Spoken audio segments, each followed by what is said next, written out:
We're seeing wages rise more than they have at any time for a long, long time, Trump told reporters. He added, the big news, really, was that wages went up. And that's great for the American worker. That's something people, I don't know if they ever expected to see it. Vice President Mike Pence said, wages are rising at the fastest pace in nearly a decade, and more Americans are working today than ever before in the history of our country. Americans' wealth-creating productivity is also rising much faster than under former Presidents George W. Bush and Barack Obama. Productivity rose 1.8% in 2018, up from 0.2% in Obama's last year, because higher wages are pressuring employers to buy the labor-saving machinery that will help Americans produce even more wealth. But all the good news comes just after Trump publicly walked away from his Hire American economic strategy that made it all possible. On March 6, Trump told Apple CEO Tim Cook and other CEOs that he would open a new pipeline of cheap foreign workers for tech companies. That shift is good for companies who do not want to hire workers away from each other by offering escalating salaries. The goal, said Trump, is to expand corporate revenues, profits, and stock prices. These are very ambitious people around this table. They don't like the concept of not expanding. Would you say that's right, Barbara Humpton, CEO of Siemens USA? Barbara is not into non-expansion. So we want to have the companies grow. And the only way they're going to grow is if we give them the workers. Since early 2017, Trump has faced mounting corporate pressure to reverse his Hire American policy. That pressure has been growing as wages for white-collar workers inched up and has been growing stronger as wages for information technology workers rises. For example, wages for information employees rose 6.5% from $39.15 per hour in February 2018 up to $41.71 per hour in February 2019. In general, every dollar added to wages is a dollar cut from profits and causes a $15 cut in companies' stock prices. To suppress these wage gains, Cook and his peers want to import more cheap, foreign workers via the H-1B, L-1 and OPT visa programs. In 2018, for example, Apple asked for federal approval to import 1,814 H-1B visa workers and to get green cards for 103 visa workers. Overall, U.S. companies already employ at least 1.5 million of these visa workers. Trump's pro-corporate abandonment of his Hire American policy also comes as newspapers increasingly, but grudgingly, acknowledge his success in delivering prosperity to a wide class of ordinary Americans who were left behind since 2000. The news reports are showing that Trump is making Americans' bank accounts great again after 16 years of catastrophic failure by Bush and Obama. Workers suddenly have more power to demand higher pay and better jobs. The Washington Post admitted March 8, workers are receiving the fattest wage increases since the Great Recession as employers struggle to find enough people to fill their ranks and employees have more leverage to demand higher pay and jump to better jobs.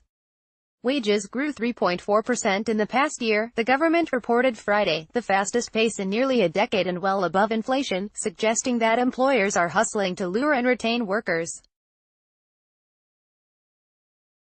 Many are slashing requirements for jobs and are hiring workers quickly to prevent them from being scooped up by competitors, a far cry from the days when job seekers felt lucky to even get a call back. Costco announced this week that it is raising pay for its entry-level workers to $15 an hour, up $1 from an increase 9 months ago. Donald Trump's Hire American policy is jointly boosting Americans' wages. Under pressure, Trump is sliding away from workers, voters towards CEOs, investors. It continued, a broader measure of employment that includes part-timers who would prefer full-time work and those too discouraged to search fell to 7.3% from 8.1%. That's a year's worth of improvement in 1 month, said G. Scott Clemens, chief investment strategist at the private bank Brown Brothers Harriman. With job postings outpacing applicants, ADECO has started to offer daily pay to lure more people into the pool of potential workers. Many job seekers can't wait 2 weeks for the paychecks, Mr. Ravenscroft said. Now, if you log 8 hours that day, you get paid for it. The Wall Street Journal reported that hourly worker wages were up 3.4% from a year earlier in February, the strongest pace since April 2009. The Journal continued, Jermaine Waller is one worker feeling the benefits of higher wages. After 8 years working minimum wage security jobs, Mr. Waller, 31, grew frustrated and pursued training, becoming certified as a collision repair technician. In February he started work at Blossom Chevrolet in Indianapolis, Indiana, which offered Mr. Waller a raise to $17.50 an hour to lure him from another dealership. He said a shorter commute means he could surprise his son with lunch at school. I can afford the stuff I never had, and to be the dad I never had, he said. The Associated Press reported that average hourly pay last month rose 3.4% from a year earlier, the sharpest year-over-year increase in a decade.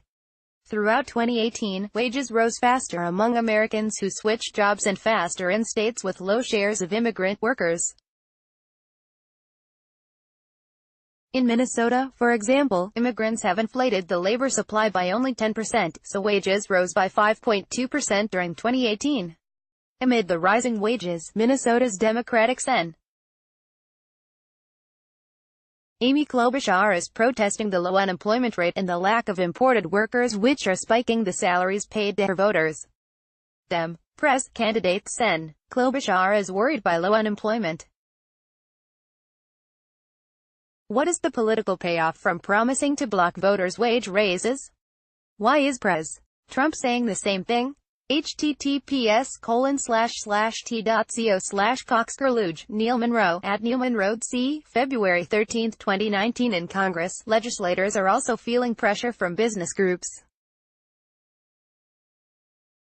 For example, legislators in the House and Senate are proposing a plan that would encourage many Indians, Filipino, and Chinese college graduates to take low-wage jobs in the U.S. healthcare industry from U.S. college graduates. Weird but true, GOP and Dems in Congress are offering fast-track green cards to encourage 300,000 VR. low-wage Indian workers to take jobs from middle-class American voters. For what it's worth, I don't think the polls. On February 25, for example, he said his strong economy is pressuring companies to hire former convicts. He said, many states here today are following the same roadmap to help former inmates become productive and law-abiding citizens. And one of the things that's helping the inmates so much, you know this probably better than I do, the economy is so strong that inmates, for the first time, are getting jobs when they come out. And I have a friend who's hired 7 or 8. I can't say everyone was perfect, but he said, 5 are, I'll always have them. They're great. They got a chance. Nobody would hire them because they have that, whatever it is in the background. And it's a very tough situation for them in the past. But the economy is so strong. The strength of the economy became our best friend. They couldn't get workers, and now they're hiring people that they normally wouldn't have. And the results are incredible. Companies all over the country are saying, wow, they're really doing a great job. And it makes me very happy. I think without that very powerful economy it couldn't happen. Trump's Hire American policy allowed job switchers to win a 4.6% wage gain in 2018. Of course, CEOs. But how many politicians want to cut voters' wage growth by November 2020? https://t.co/SSPB4N7RBS, Neil Monroe, at Neil Monroe C. February 14, 2019.